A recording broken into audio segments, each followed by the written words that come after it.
Olá, Sam. Venho aqui para contar mais um relato.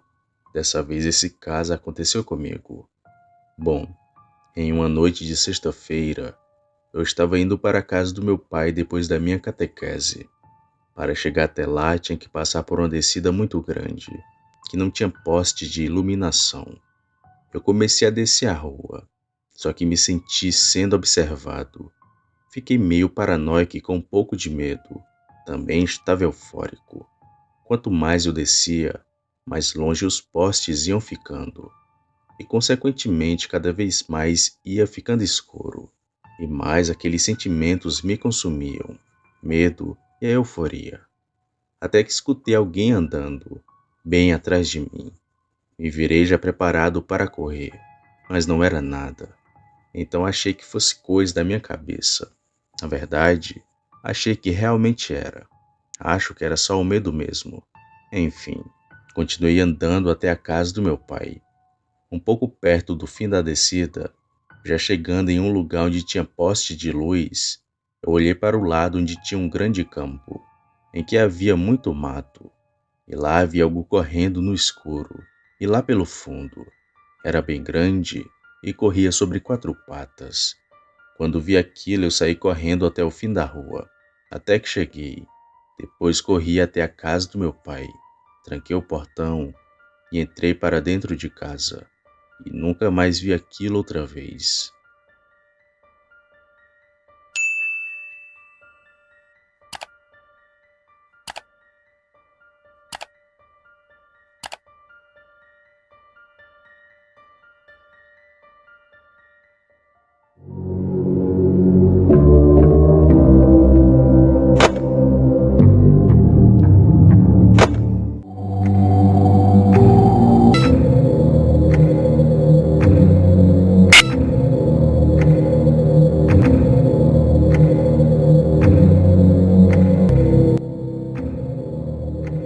As estradas do município de Tefé sempre foram celeiros de muitas histórias sem explicação.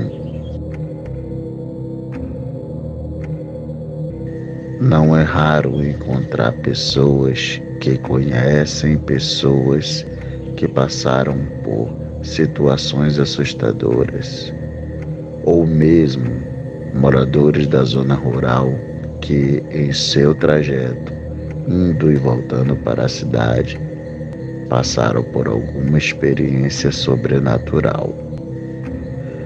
Estas são algumas das histórias que aconteceram nas estradas de Tefé.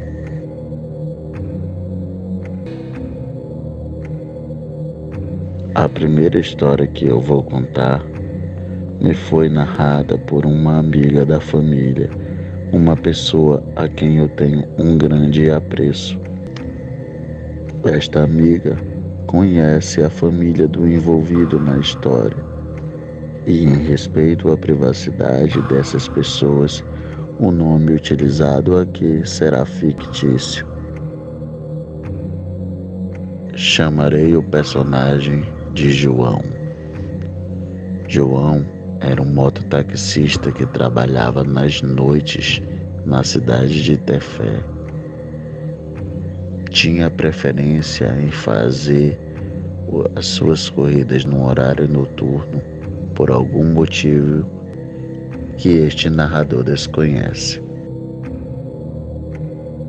Em uma noite, João pegou um passageiro que iria ficar na vila militar situado na Estrada das Missões. Após deixar o passageiro, que era um militar do exército, na sua casa na vila militar, João retornava para a cidade de Tefé. Após sair da Estrada das Missões e pegar a estrada do aeroporto, ele visualizou ao longe uma moça vestida de branco acenando para ele. João parou a moto ao lado da moça. A moça disse o destino e subiu na garupa do mototaxista. João ficou impressionado pela beleza da jovem O mesmo não poupou palavras para elogiar a moça, que, para sua surpresa, demonstrou interesse nele também. Ou seja, a atração a princípio era recíproca. Por estratégia, João pegou o caminho mais longo para o destino da jovem. Sendo assim, ele poderia conversar um pouco mais com ela para ver se era possível conhecê-la melhor. No decorrer da conversa, ficou claro que ambos estavam interessados um pelo outro, mas tinham um problema. Todos os dois moravam com sua família. Por não possuir lugar para se encontrarem intimamente, um convite inusitado veio da própria moça. Ela recordou João que próximo onde ele a pegou, na estrada do aeroporto, existia um descampado, uma área desmatada que lembrava uma espécie de campo de futebol improvisado. Atualmente, onde é este descampado, é um condomínio fechado, mas naquela época ninguém havia ocupado a região ainda. João aceitou a proposta da moça e eles voltaram para onde eles estavam vindo. Entraram no descampado. Era noite, mas tinha luar.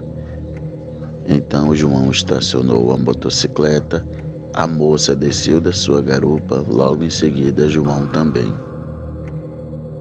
Então, quando iam começar o seu momento de intimidade, a moça desapareceu. Em um instante ela estava ali, e em outro instante ela não estava, diante dos olhos de João, que na verdade, no momento em que ela desapareceu, João estava tocando nela. O rapaz ficou totalmente transtornado, sentiu arrepios e calafrios e uma sensação de estar sendo observado. Mais do que depressa, ele subiu na moto, ligou ela, acelerou e saiu dali. João nunca mais foi o mesmo homem. Sua família teve que enviar para uma instituição para ser tratado na cidade de Manaus, a capital do estado do Amazonas. E até hoje, João nunca retornou para a cidade de Itafé. Não sabe-se se ele melhorou, se ele continua em tratamento, em apoio. Anos antes, uma moça que trabalhava como enfermeira na Vila dos Militares desapareceu. Foi encontrado somente o seu corpo na estrada. Após a análise, foi detectado que a moça sofreu abuso e posteriormente foi assassinada com golpes de arma branca. Outros mototaxistas também afirmam ter prestado carona ou ter visto uma moça na estrada do aeroporto acenando e pedindo para fazer corrida de mototáxi. Seria a moça que João quase namorou o fantasma da moça assassinada anos antes? Esse é um mistério que, por enquanto, continua sem resposta.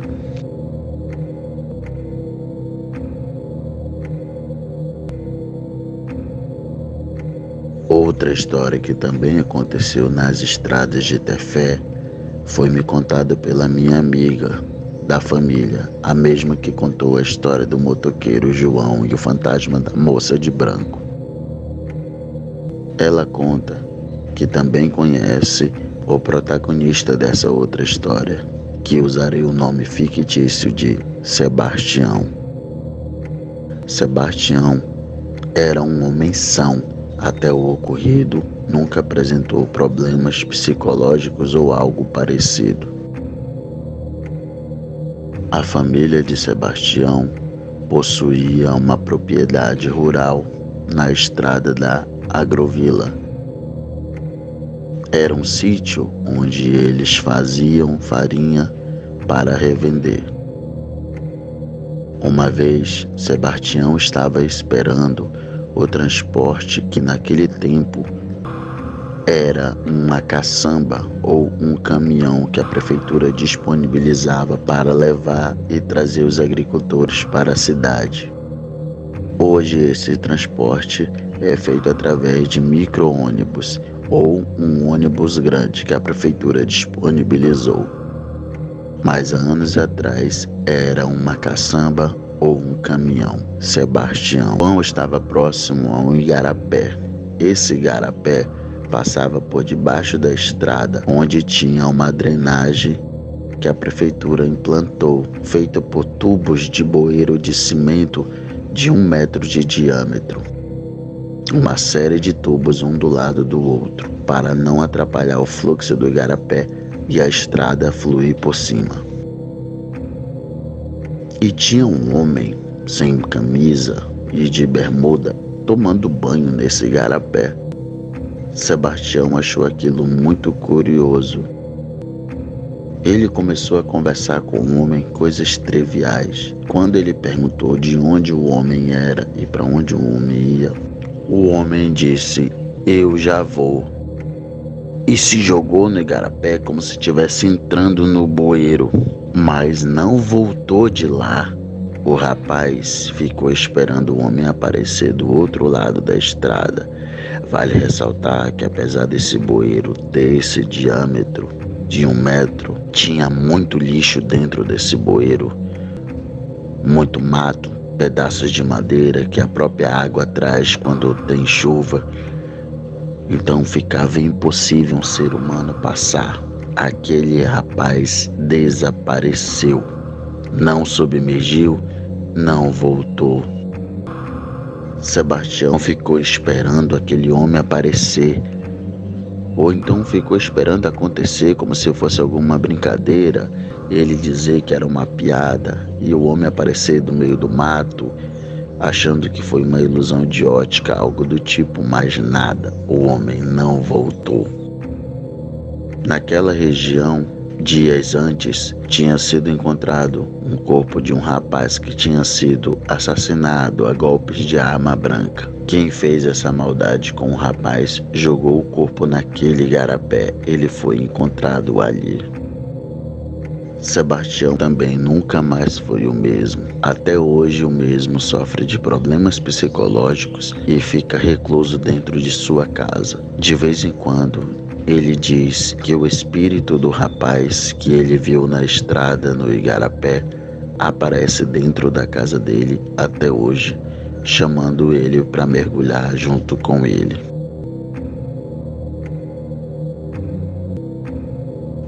Boa noite.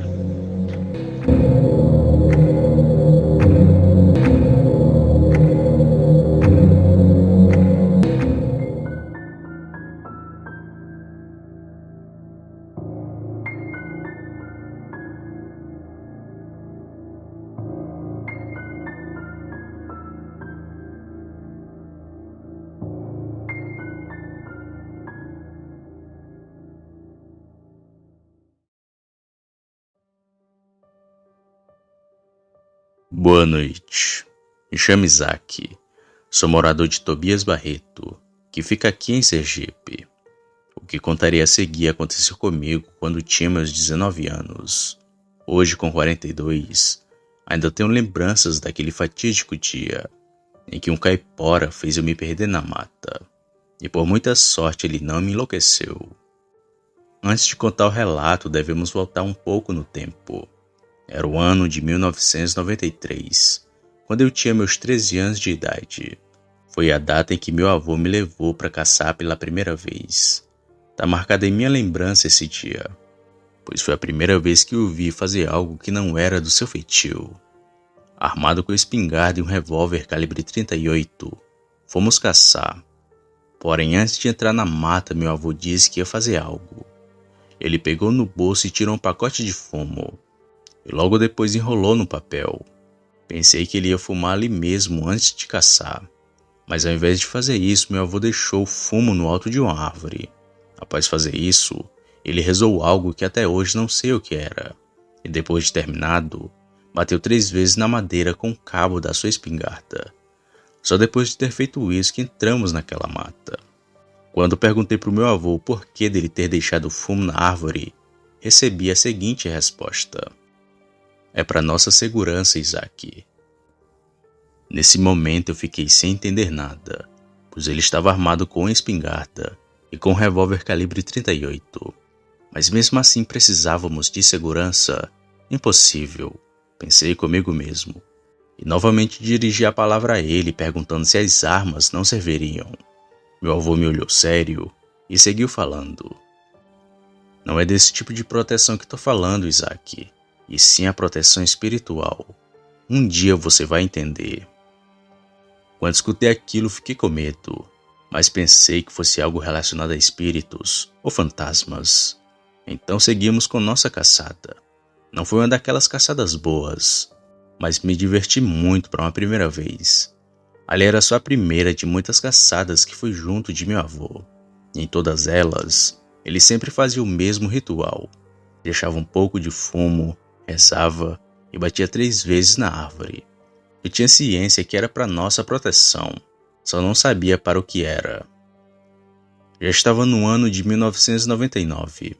Adulto e experiente nas caçadas, comecei a ir sozinho nelas, mas continuava a ir junto do meu avô, e sempre fazendo assim como via ele fazer, deixando fumo na árvore e batendo 3 vezes nela. Eu não rezava a oração, pois não sabia, mas graças a Deus dava tudo certo, nada de ruim me acontecia. Tinha dia que a caçada era boa, mas tinha dia que não, sendo que na maioria das vezes voltava para casa de mãos vazias, pois não encontrava nada na mata. Foi aí que comecei a desconfiar da oração que eu não fazia antes de entrar na mata, e decidi que um dia ia entrar lá sem fazer aquele ritual. Burrice da minha parte, não deveria ter feito isso. Eram umas 5 para 5:30 da manhã quando saí de casa. Tomei um café reforçado e arrumei minhas coisas e saí. Chegando na boca da mata eu lembrei do ritual, mas não fiz. Só entrei no matagal e segui andando. E parecia que tinha funcionado, pois logo vi um porco do mato bem grande parado lá na frente, a cerca de uns 20 metros de mim. Carreguei a espingarda, me ajeitei do lado de uma árvore e atirei. O tiro foi certeiro na cabeça daquele animal, que logo caiu e nem gritou. Guardei a espingarda e fui andando na direção do bicho. Mas quando olho para o chão, cadê o porco? Não tinha porco nenhum ali. No chão só tinha um pedaço de madeira podre. Mas o macabro nem foi isso, pois quando olhei em minha volta, parecia que eu estava em outro lugar, uma outra mata. Tentando manter a calma, eu corri para ver se voltava para sair dali, mas foi em vão. Quanto mais eu corria, mais estranho ia ficando. Desesperado, comecei a chamar por ajuda, mas parecia que ninguém nunca ia me encontrar. Já quase enlouquecendo, continuei correndo, ainda na esperança de achar uma possível saída. Foi quando, de repente, comecei a ouvir assobios longos ao longe. Imaginando ser um outro caçador, eu logo comecei a assobiar também, e os assobios começaram a vir cada vez mais para perto de mim. Porém, quando chegou, me arrependi de ter assobiado. Quando aquilo chegou perto, só senti um grande arrepio no corpo, e logo em seguida como tapas em minhas costas e também nas minhas pernas, que queimavam como nunca. Eu gritava de dor e pedia para aquilo parar, mas era aí que os tapas aumentavam. E detalhe, em nenhum momento vi quem me batia, pois quando me virava para ver quem era, já estava levando um outro tapa. E ali, perdido à beira da loucura, comecei a chorar e aceitar o meu destino. Porém, lembrei de algo que meu avô tinha me ensinado em outras caçadas, e que pode servir para caso alguém se perca na mata. Não sei como funciona, mas comigo funcionou. Bom, meu avô diz que quando você estiver perdido numa mata e quiser encontrar seu caminho de volta, basta tirar a roupa e vesti-la do avesso. Fazendo isso, você rapidamente irá encontrar a saída. E foi isso que fiz. Enquanto estava vestido com minha roupa normal, aqueles tapas não paravam. Mas assim que vesti a roupa ao contrário, Aquilo que me batia parou e ficou assobiando bem alto ao meu redor.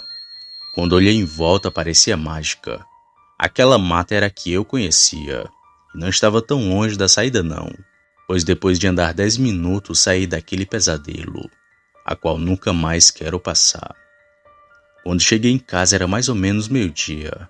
Só tomei um banho e troquei de roupa e fui conversar com meu avô, que parecia saber o que tinha me acontecido. Chegando lá, ele me convidou para almoçar, mas foi logo falando da caçada macabra que tive. Bem sério e olhando no fundo dos meus olhos, meu avô falou assim: "Eu te ensinei a pedir proteção quando entrasse na mata, não foi? Tu não fez isso e ele te atacou. Quem fez tu se perder na mata foi o caipora, Isaac. E quem te bateu foi ele também. Tu teve sorte dele não ter te enlouquecido, já que é assim que as suas vítimas ficam. Pois senão, só iam te achar daqui a 30 ou 40 dias, já sem vida naquela mata." Me benzi quando escutei isso dele e agradeci por ter saído daquela mata, pois realmente era isso que estava prestes a acontecer, pois estava para ficar louco de tanto tapa que tomei do caipora. Naquele dia quase perdi a minha vida, mas levei de experiência que nunca devemos duvidar das palavras dos mais velhos, pois eles viram e vivenciaram muito mais coisas que nós, como foi o caso do acontecido com o caipora. Você pode até não acreditar em mim, mas pelo amor de Deus, nunca entre em matas sem pedir permissão.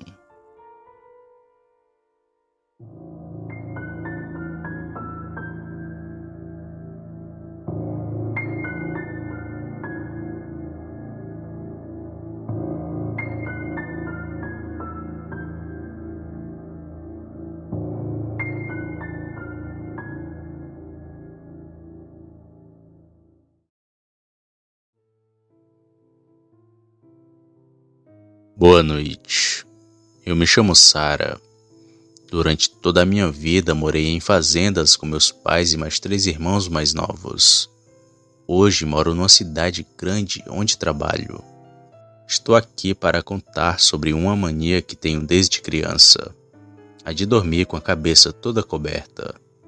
Bom, a primeira fazenda onde eu e minha família moramos se situa no interior de Minas Gerais, perto de uma cidade a qual eu prefiro não comentar o nome. Muitas pessoas que moravam lá durante o tempo já chegaram a comentar que a fazenda era assombrada, mas eu no início dos meus 10 anos nunca cheguei a ver nada, mas tudo estava prestes a mudar. Era um dia qualquer de férias de julho. Eu e meus irmãos passamos o dia todo a brincar e a correr pela fazenda. Gastamos muita energia durante o dia. Quando a noite chegou, estávamos muito cansados. Era 8 da noite e já nos preparávamos para dormir. Eu dormia num quarto separado dos demais irmãos. Enfim, fui me deitar e me posicionei para dormir. Me cobri deixando a cabeça para fora e logo comecei a cochilar.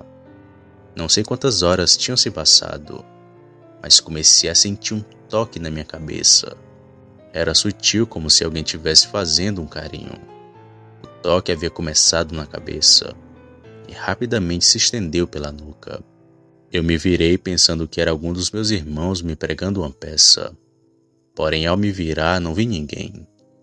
O fato de ter me virado e não ver ninguém me deixou perplexa a ponto de nem chamar por algum familiar, para que algum deles me desse uma satisfação sobre o ocorrido. Apesar de pensar que poderia ser um dos meus irmãos me pregando uma peça, mas não fazia sentido, já que eles eram mais novos que eu e não teriam esse tipo de pensamento. E quando digo mais novos, me refiro a crianças de 5 ou 6 anos. Bom, voltei para o quarto, cobri a cabeça e voltei a dormir. Ou melhor, a tentar dormir. Aquela foi uma das noites mais longas que eu já tive. E este fato ocorreu por mais 2 ou 3 vezes durante a noite. E eu pensava em dormir com a cabeça descoberta, mas sentia como se alguém acariciasse minha cabeça. Logo depois a mão ia descendo sobre a nuca, e quando eu me virava de novo, não havia ninguém. Até que numa certa noite resolvi tirar a prova. Quando isso aconteceu, rapidamente me levantei da cama e fui quarto por quarto onde todos os meus outros familiares dormiam. Estavam todos em sono profundo. Dava para escutar a respiração de cada um deles bem pesada. Já deviam estar no terceiro sono. Voltei para minha cama expondo frio. Fui tentando dormir até acordar no outro dia, olhar para a janela e vê-la clara pela luz do sol. E foi um alívio para mim. Já na outra noite eu me deitei para dormir e cobri toda a minha cabeça. E desde então, nunca mais fui acordada com a mão acariciando a minha cabeça. Sendo criança, associei o ocorrido ao fato de eu dormir com a cabeça descoberta. E após esses acontecidos, nunca mais dormi com a cabeça descoberta. Eu só fui comentar com minha família sobre isso quando já tínhamos se mudado de lá. Depois que eu contei o meu relato para minha família, meus irmãos relataram que também viam naquela casa uma senhora, que sempre observava eles enquanto brincavam. Eles não sentiam medo e continuavam a brincadeira, até que ela simplesmente desaparecia. Eles também preferiram não comentar com os meus pais na época. Vale lembrar que o local onde morávamos era bem isolado, onde só viviam eu, meus pais e meus irmãos. E não costumávamos receber visitas. Era apenas nós e Deus.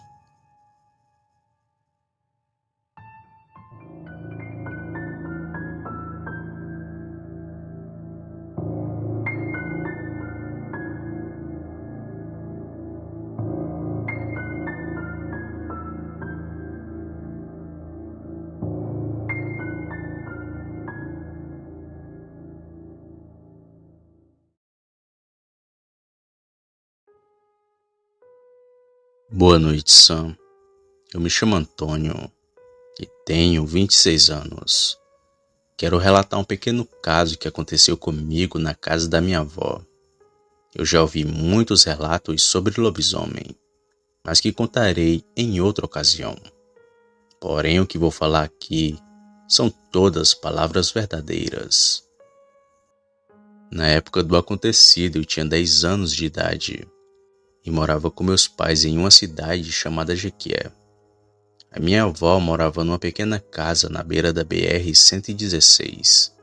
Sempre que eu tinha férias da escola, ia passar uns dias com ela, mas nunca tinha visto nada de sobrenatural. Até que em certa noite vi aquele vulto. Na casa da minha avó só tinha um quarto e ainda não tinha luz elétrica. Quando chegava a noite, a minha avó ligava uma lamparina e deixava acesa até na hora de dormir, mas que depois ela apagava quando era certa hora da noite. Eu dormia num colchão perto da cama da minha avó. Numa noite, quando acordei, senti como se tivesse uma pessoa com as mãos sobre minhas costas, uma coisa muito pesada sobre mim. Foi quando eu chamei pela minha avó, que foi logo acendendo a lamparina, e ouvi o vulto de um homem saindo do quarto. Porém, o mais assustador nem foi isso, pois a minha avó me contou que nesse mesmo local, ela já viu e ouviu coisas sobrenaturais em uma casa abandonada que tinha ali perto. Era como pessoas conversando e batendo panelas durante a noite toda. E quando eles iam ver pela manhã, não tinha nada. Minha avó também me disse que seu compadre Chico contou a ela que um vaqueiro que trabalhava em uma fazenda ali perto contou que certa noite vinha de um boteco que tinha num povoado com seu cavalo. Era bem tarde da noite quando ele estava chegando perto da fazenda, onde tinha um pé de mangueira. Ao chegar lá, o seu cavalo parou.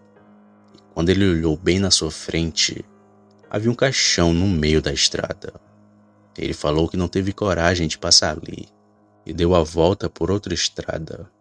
Obrigado por contar o meu relato, Sam. Uma boa noite a todos e fiquem com Deus.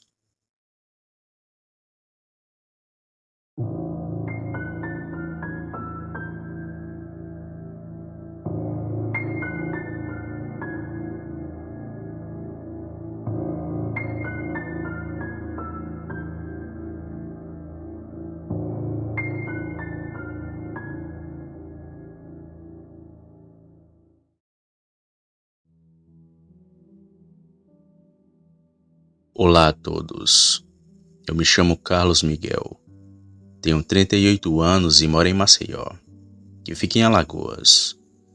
Venho aqui para contar todos uma experiência sobrenatural que tive há anos atrás e que ainda hoje me deixa muito intrigado. Coisa normal não foi, pois eu vi e senti aquilo acontecer. Tudo isso aconteceu em 2018. Eu estava trabalhando normalmente no meu ofício, pois sou um agente comunitário de saúde. E para quem não sabe, trabalhamos com o público no modo geral. Visitamos casas, marcamos consultas, essas coisas importantes para a saúde da população. Por trabalhar assim, a gente acaba sabendo e ouvindo as mais estranhas histórias. Foi o que aconteceu comigo em 2018. Ouvi de alguns moradores que falavam que tal casa era assombrada, que lá as coisas se moviam sozinhas e que você podia ouvir o morto falar. Um homem que quero proteger o seu nome, mas que aqui o chamarei de seu Alfredo. O seu Alfredo faleceu há muitos anos atrás e o povo estava falando que era ele que assombrava o lugar. Eu achei aquilo cúmulo, mas fiquei curioso. Queria ver se a casa realmente era assombrada e tive que ver para crer. Um certo dia passei pela rua onde fica a casa desse homem. Lá vi alguns curiosos. Entrei no meio deles para ver as coisas. Ao entrar na casa, que me parecia ser bem simples, nada me assustou. Mas assim que entrei num quarto, até o ar ficou pesado. Eu senti como se meus pulmões estivessem sufocando. Era um peso grande, só que invisível. E as coisas estranhas aconteceram na cozinha. Lá as panelas se mexiam sozinhas e batiam umas nas outras, assim como as portas do armário. Aquilo foi demais para mim e saí, por já estar me sentindo mal. Dali fui direto para minha casa. No mesmo dia dei uma febre forte e fiquei 2 dias acamado. Foi algo tão estranho que até adoeci.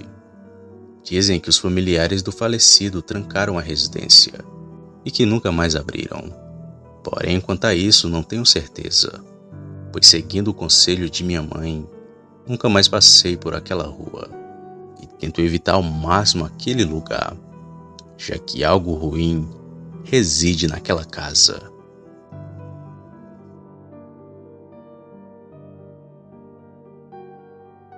Se você chegou até aqui, significa que gostou do vídeo ou que me aturou por longos minutos. Mas se tiver gostado, eu convido a se inscrever no canal, apertando no botão vermelho abaixo. Ative também o sininho para não perder nenhuma notificação de vídeo, já que postamos diariamente. Deixe o like para fortalecer o canal e compartilhe o vídeo para que outras pessoas vejam e assistam. Fazendo isso, vocês não só estarão ajudando o canal, mas também a mim. Me despeço de todos e fico por aqui. Fiquem com Deus e até a próxima.